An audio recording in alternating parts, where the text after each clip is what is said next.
La rentrée littéraire, l'angoisse des libraires, l'angoisse du lecteur, 700 livres, chaque année on nous dit la même chose, et donc des découvertes, on ne sait plus, le lecteur ne sait plus très bien que choisir. Eh bien moi aujourd'hui je vais vous parler d'une très grande dame de la littérature, André Chédid, poétesse, grande romancière, quelqu'un pour lequel j'ai une admiration sans borne. Son dernier roman, Les 4 morts de Jean de Dieu, c'est un petit peu la quintessence de toute son œuvre. C'est une femme qui est née au Caire, de parents libanais, et qui a toujours exalté la différence en nous disant que c'était un apport merveilleux, en même temps la douleur du déracinement. Donc Jean de Dieu, au fond, c'est un enfant du siècle.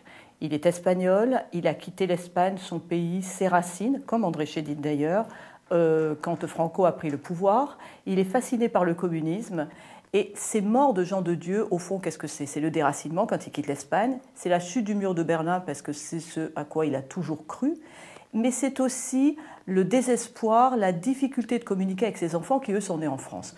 Donc c'est un peu le choc des cultures, la différence et l'acceptation de la différence. Le tout dans un style absolument éblouissant parce que André Chédid est surtout une très grande poétesse. Je veux vous dire, au milieu de cette rentrée, vous avez une perle entre les mains, un grand auteur, et il ne faut absolument pas la rater.